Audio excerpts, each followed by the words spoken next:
ఏమిటి అశోక్, ఏదో ఆలోచిస్తున్నావు? అబ్బే అదేమీ లేదు కవిత. అశోక్, నాతో ఏదో ఇంపార్టెంట్ విషయం మాట్లాడాలన్నా.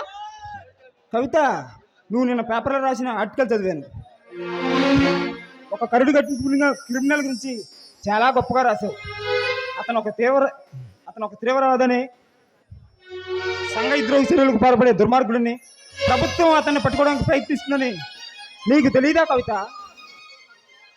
అశోక్, అతను నేరస్తుడు కాదు, ఆపదలో ఉన్న అన్నదాతల్ని ఆదుకునే ఆపద్ బాంధవుడు. ఈ ప్రపంచాన్ని కాపాడడానికి వచ్చిన కలియుగ రక్షకుడు శ్రీరామచంద్రుడు. ఆపదలో ఉన్న ఆడవాళ్ళని ఆదుకోవడానికి వచ్చిన ఆది పురుషుడు. అలాంటి వాడు ఈ కొండవీటి ప్రాంతాన్ని దుర్మార్గుల నుండి కాపాడడానికి వచ్చిన కొండవీటి సింహావతను. కవిత, నువ్వు మంచివాడు అనుకుంటున్న ఆ వ్యక్తి పెద్ద క్రిమినల్.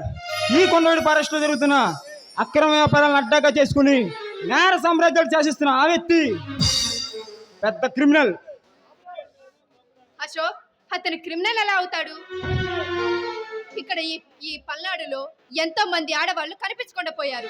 ఎంతో మంది అమ్మాయిలు అత్యాచారానికి గురయ్యారు. వాళ్ళందరినీ ఒక్కలు పట్టుకున్నారా?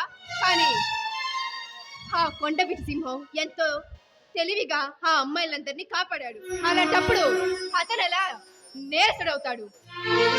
ఆడవాళ్ళ పాలిట ఆపద్ బాంధవుడవుతాడు. కవిత, అయితే నువ్వు చూస్తూ ఉండు.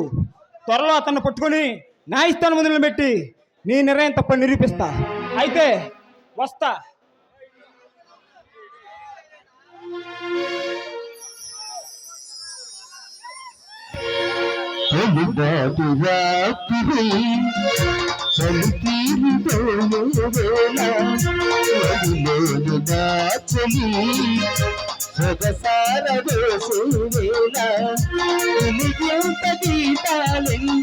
అలలు కలిపినవి అందాలను